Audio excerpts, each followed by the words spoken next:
Before we really kind of dive into the message for today, I wanted to say a special thank you to Butch and to Rebecca. Yesterday morning, Marie texted me and said that she's not feeling good and she wouldn't be able to make it today. And so I quickly reached out to them and they both said yes almost as soon as I sent out the message. And so just please go and thank them because they had to change their plans for today only like 24 hours in advance. And so just a special thank you to you guys. Thank you so much. But as we jump in, we are going to be in Ruth 4, and we are wrapping up the book of Ruth today. And so as we jump in, I just want to put an image in your mind as you're turning to Ruth 4. I want you to picture that you're in a fork in a road, and you can go one way or the other way. But once you make your decision, there's no really going back. You can't second guess yourself in that way. You can't go back and take a couple steps back and decide to go the other way. Once you've made your decision, you are set down the path that you have gone. And as you're deciding which way to take your life and which way you're going to go, you've prayed about it and you've thought about it, and still the decision on whether to go left or to go right's not that much more clear to you. But the time's come to make the decision, and you have to choose and do the best you can with what you've got. And so you make your decision and you decide to go down one pathway. And as you've started to walk down that one pathway, it quickly goes sideways, and the things that you had planned, the things that you thought were going to happen, don't really happen. And instead of finding yourself in all the best things happening to you, you find yourself doubting God, you find yourself frustrated, and at the end, you're wondering if God can redeem this decision that you had to make, and if He'll ever move in the same way that you thought He was going to move, or maybe move in the same way that He did a year ago or a couple months ago in your life. And as we pick up in the book of Ruth, and as we're really kind of ending the book of Ruth, that's the type of decision that Naomi and her husband had to make. But it's also decisions that we find ourselves in a lot of times, when we can take our life one way or we can go another direction. For Naomi and for her husband, there was, as we get into Ruth 1, they had a decision to make. There was a famine in the land, and the book instantly starts with this friction. And they have to decide whether they're going to stay in the land of Israel or if they're going to go to Moab to avoid this famine and be able to feed their family. And so they do the best they can with what they've got. They decide to go down into Moab. And as they go down into Moab, everything starts well. Naomi and her husband seem to be probably doing pretty well. Her two sons are able to find love and they get married. But quickly, things go sideways. Quickly, they escape one famine and jump into another bigger problem because Naomi's husband and her two sons pass away. And at the end of chapter 1, we pick up with Naomi returning to Israel, not happy, not excited, not with even the people that are sticking closest to her. We find Naomi returning by herself with her mother or her daughter-in-law, Ruth. Nothing in hand because they've lost everything. And that's how chapter 1 starts and it ends. And for us, there's a lot of times where we can make not similar decisions, not in the way of maybe avoiding a famine, but we have a crossroad or a fork in the road in our life. And you've probably come across those. Maybe you're in one right now, where you know if you go down this direction, there's no going back. Once you've set down that path and made that decision, there's no going back to change it. And maybe you've made that decision and you've prayed and you've sought God and you really want the best decision, you really want the best outcome, but that hasn't really come. There's no clear answer. You do the best you can with what you've got. And as you've started down that path, things have not gone as planned and you found yourself frustrated. You find yourself maybe even distancing yourself a little from God because you feel like He's maybe abandoned you, or He's not moving in the way that you wanted Him to or expected Him to. And at the end of it, after you've made a couple of decisions and you've walked down that path a little bit, you wonder if God can ever redeem what's happened. And the book of Ruth is a good reminder that even as we make decisions that maybe weren't the best decision, or maybe it was the best decision, but they did not go as planned, that God can still redeem them. And as we sit here and we kind of wrestle through this, you know that Naomi had to be thinking about that. Naomi and her husband made the best decision to go down into Moab, and you know as she's returning by herself with her daughter-in-law Ruth, but without her husband, without her 2 sons, you know that she's wrestled through that question. Did I make the wrong decision? Maybe if we'd stayed in Israel, things would have gone differently. And so the book of Ruth is answering those questions. It is answering, if I make a decision and things don't go as well, don't go as planned, can God still redeem and move in these situations? And it's going to present a beautiful and amazing answer. And I think it's something that can be like a balm to our souls as we make decisions and do the best we can and things don't always go as planned. So let's go into Ruth 4. We're going to pick up in verse 2. It says, Boaz took 10 of the elders of the town and said, sit here. And they did so. And then he said to the guardian redeemer, Naomi, who has come back from Moab, is selling the piece of land that belonged to your relative Elimelech. It's Naomi's husband. I thought I should bring the matter to your attention and suggest that you buy it in the presence of these seated here and in the presence of the elders of my people. And if you will redeem it, do so. But if you will not, tell me, and so I will know. For no one has the right to do it except for you, and I am the next in line. I will redeem it, he said. Then Boaz said, on the day that you buy the land from Naomi, you will also acquire Ruth, the Moabite, the dead man's widow, in order to maintain the name of the dead with his property. And at this, the guardian redeemer said, then I cannot redeem it because I might endanger my own estate. You redeem it yourself. I cannot do it. Now, in the earlier times in Israel, for the redemption and transfer of property to become final, one party would take off their sandal and give it to the other. This was the method of legalizing transactions in Israel. And so the guardian redeemer said to Boaz, buy it yourself, and he removed his sandal. Isn't that nice? You don't need lawyers, you just need a good pair of shoes, and you just trade your shoes and you're all set. But let's go back to chapter 3. So here's this, the scene has been set in chapter 4. Boaz is met with his guardian redeemer, but really what connects the book is Ruth 1 opens up with death. It opens up with things not going as planned, and it ends, Ruth 4 ends with life and redemption.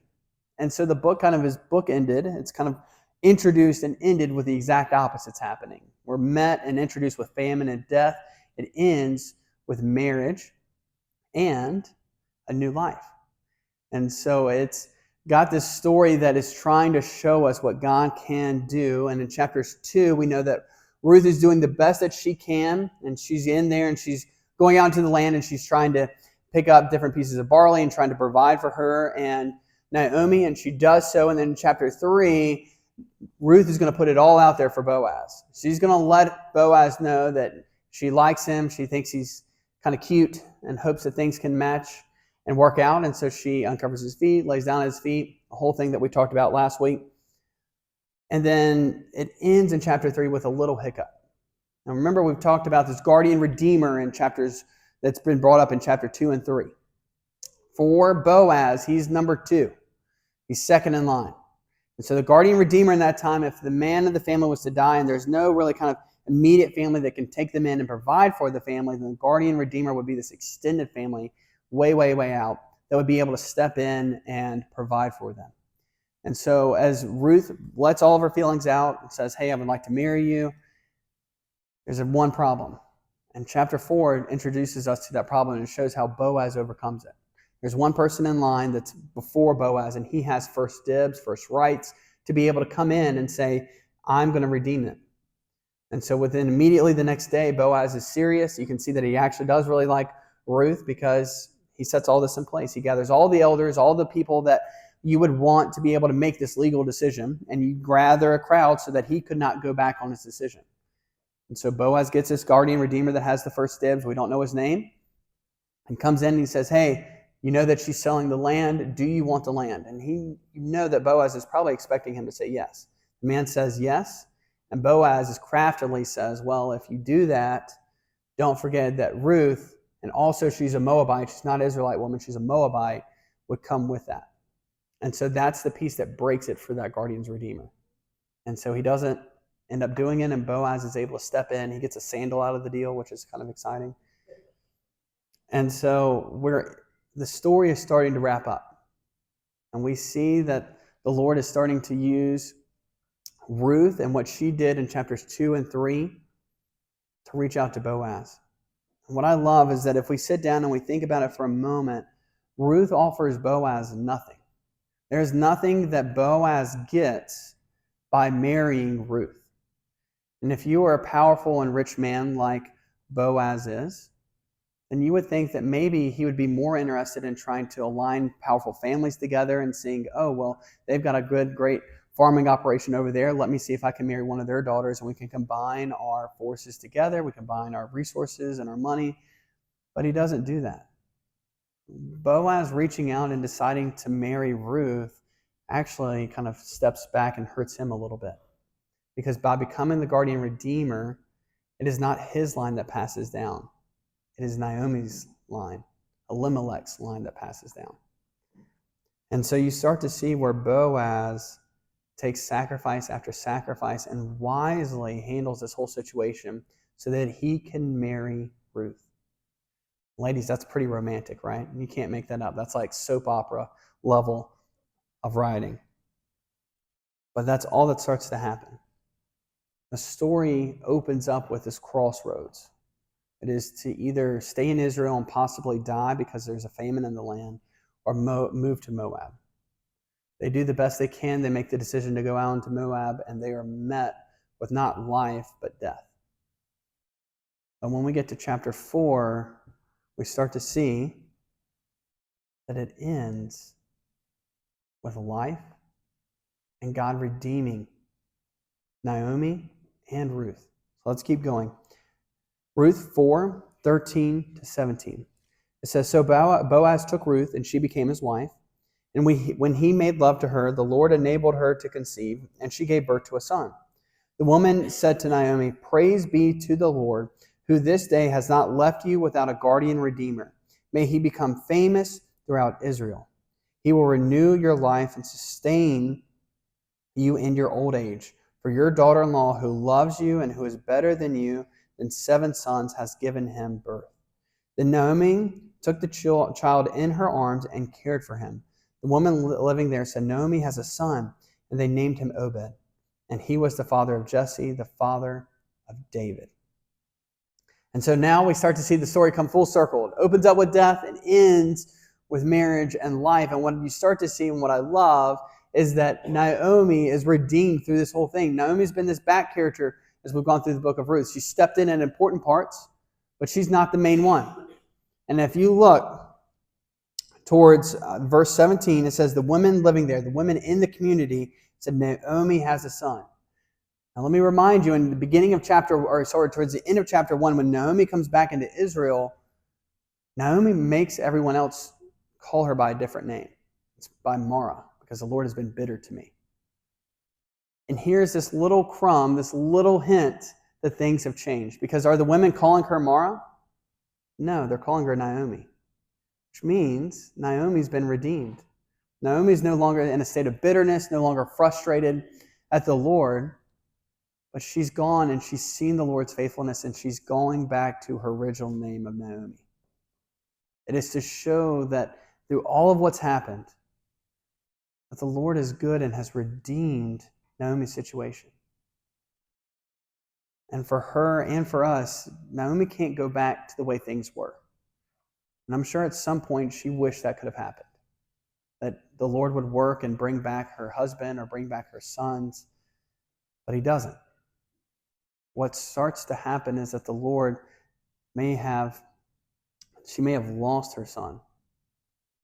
But the Lord is going to work in this situation to bring about something new and to continue that family line.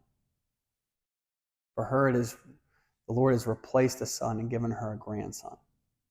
It's something that you would have not expected if you were in her shoes. And for us, as we sit here and we wrestle with going down a crossroads, a fork in the road for us, do I stay in Israel, or do I go to Moab, or do I do this, or do I do that, or do I make this decision and go down this way? And when we do, and things don't go as planned, and we're frustrated, and we're upset, and we're doubting our faith, and we're doubting whether the Lord will ever work in our lives like he did a couple months ago or a couple years ago when we were back at that crossroads, the book of Ruth starts to show you that he can and he will. We just have to trust and let him redeem it. But it doesn't mean that things will go back to the way they were. In some ways, Naomi is better off with her faith because she's seen the Lord's goodness work in this situation. And so you cannot go back to the way that things were back at that crossroads for your life. But you've gained wisdom and you've gained the type of knowledge that says, I can say that the Lord is good and he redeemed me and he has been faithful to me. It's not just something I say. It's not just something I read about, but I can look back in my life and say, he was faithful to me here and he was faithful to me here. And when I made this decision over here and it did not go the way that I wanted it to, and it went actually the exact opposite, he has redeemed my situation. You can start to speak from experience about the Lord's goodness, about the Lord's grace, about the Lord's mercy. And so the book of Ruth starts to teach us that while we cannot go back and change things like we want them to, that we can still look to the future and know that the Lord is going to work. But we've got to hold on to hope. For me, as I've read through this, I've been thinking about the decisions that I've made over the years and the ones that I hold sometimes with deep regret. Ones that I wish I look back and I say, I don't know if that was the right decision. I prayed and earnestly at the beginning of when I made that decision, I thought the Lord was leading me that way. But now that I'm here and I'm in this situation, and now that I'm experiencing what I've gone through, I don't know if that was the right call. I don't know if really the Lord was calling me there. And as I've read through Ruth, it has broken through that hard shell that I've kind of written off in my life. Some things where I didn't think the Lord would redeem, or I didn't think maybe the Lord would continue to call me in certain directions, has reminded me the Lord can still work.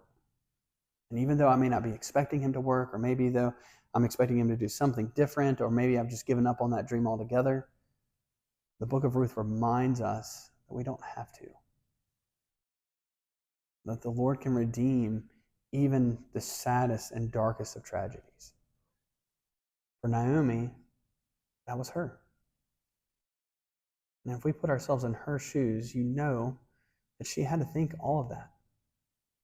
That if you made a decision and you lost your husband and you lost your 2 sons, and now you're in this hopeless situation, to end where chapter 4 does for Ruth is something that is mind-blowing and crazy, because it shouldn't have happened. And so Ruth teaches us this side, to have hope and to know that the Lord can work. But it also teaches us another side. And that is that the Lord works using our decisions. As we've studied the book of Ruth and we've looked at what's happened, it has been Ruth being faithful to Naomi that has led them to this point. Because what drew Boaz to Ruth was not her money, it was not necessarily her good looks. When Boaz talks to Ruth, it is always about her character. And as we see in Boaz here in chapter 4 in the story that we just read where he sets all this up, the Lord is using Ruth's faithfulness and her good choices and Boaz's faithfulness and his good choices to redeem the family, but it's also to start to change the course of Israel's history. So let's keep going. Ruth 4, 18 to 22, Ruth ends with a genealogy. It says, this then is the family of Perez. Perez was the father of Hezron. Hezron was the father of Ram. Ram was the father of Abinadab. Abinadab was the father of Nahshon. Nahshon was the father of Salmon. Salmon was the father of Boaz. Boaz was the father of Obed. Obed was the father of Jesse. And Jesse is the father of David. It helps us to see that Elimelech's line keeps going. But what's most important there is that Ruth and Boaz, who are not thinking about kings, are not thinking about the whole state of Israel. God is going to use their decisions to change Israel's history and to bring about Israel's greatest king in King David. So Ruth 4 peels back this one story that is 4 generations before King David and shows that their faithfulness not only impacted their immediate community and their immediate family, it changed Israel's history. God used their decisions in ways that they never guessed, in ways that they never would have expected, to bring about King David. Now, what's even more amazing is that King David is in the line of Jesus. And so as we start to open up our New Testaments and we look at the genealogy, guess who's in the genealogy? Ruth and Boaz. So as we open up Ruth, and it begins with tragedy and death, and it ends with this marriage and with life and redemption. we get to see how their decisions impacted not only their immediate family and themselves, it not only impacted Israel in a couple of generations, but it would go on to change the world because of Jesus. For me, it's amazing that the God of the universe, who is planning out human history, who is establishing what we do, who is trying to redeem humanity, is looking in and allowing us to make decisions that impact those around us. Because I think if I was doing it and it was something that important, you know who wouldn't be involved? Me. Because I know that I mess up all the time. I don't know if I would allow humanity to come in because we do too much. One day we can do good things, one day we mess up really bad. And yet you find the Lord working in these situations to redeem not only this situation with that family, but to redeem human history. And the same is true for each of us. And I'm not saying that Jesus is going to come back again through your family lineage, but I am saying that God's going to use you to do something amazing. Whether that is to save one person, or maybe through your actions in generations to come, you will never know. You are planting seeds you will never see and never experience their fruit. But maybe it will be some of the greatest seeds and the greatest fruit. And so my encouragement for each of us is to hold those two truths that Ruth teaches us. First one is that we find ourselves at crossroads a lot of times. Forks in the roads where we can go one way or another way. And once we make that decision, there's no going back. And there's plenty of times I know in my own life where I feel like I've made a decision and I feel like it was the wrong one. Ruth reminds us that even if that is the case, God can work to redeem those situations and those choices. But the other side is that God uses us to do it. How beautiful is that? A couple months ago, I was working on the Toyota FJ Cruiser that I recently gotten rid of. And the kids wanted to come and help me. And so I was installing this new thing on the back of the car. And so they wanted to come and help me. And, as a dad, there's a part of me where it's like, I want to get it done. Like I don't want anybody helping me. I just want to go in, get my work done. Y'all stay over there. But then the kids come in and they're like, Dad, I really want to help you. I really want to do this. And so I let them come in. And even though there's times where they think that they're really doing much more than what they are, like I'm lifting 100% of the weight, but Lena's there and she's got her hands on it and she thinks she's doing something, but she's really not. And so she was helping me do this stuff and she thinks she's doing it. I gave them some tools and they thought that they were working on the car, but some points they were and some points they weren't. And it slowed me down tremendously. But most importantly, I wanted to give them experience to bond with Dad over just something different, working on a car.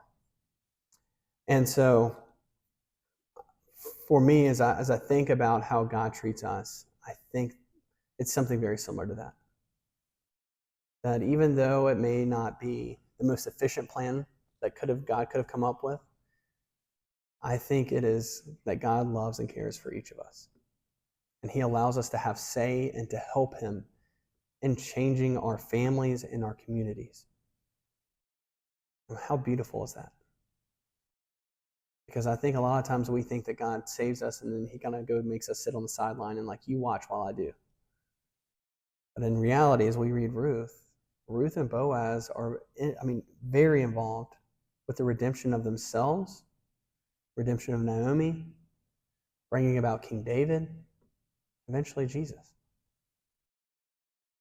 And so, again, just do not undervalue or underappreciate what God is doing in your life and allowing you to impact and change other people. So those are the two truths. Those are the two things that I want us to hold up. God can redeem our worst decisions or even our best decisions that did not go as planned, and that God can use you to do it.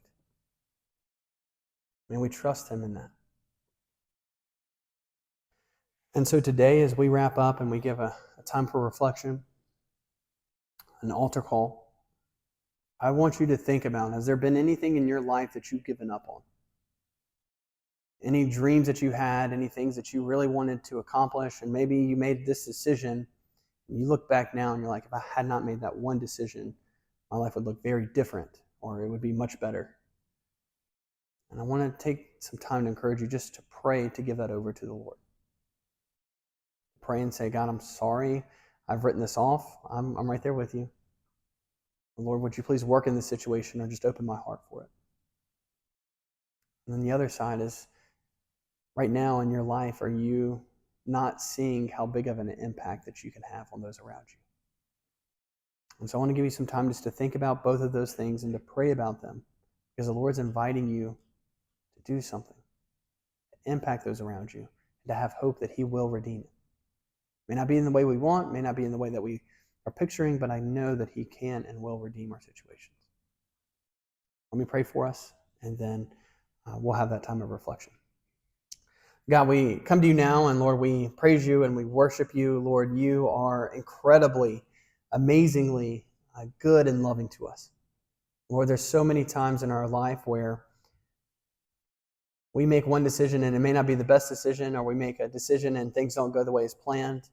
Lord, thank you for not abandoning us or leaving us. God, that you are so faithful and so good to us. So Lord, I pray for everyone here, myself included, with the things that maybe we've written off, or the things that we don't think that you would work in. Lord, help us to open up our hearts to you and just to pray and to have hope in what you can do. And Lord, we also just pray that we would see how important we are, that you have involved us in changing human history and redeeming the creation that you love. And help us to make decisions and to live our lives in a way that glorifies you. I ask these things in your name. Amen.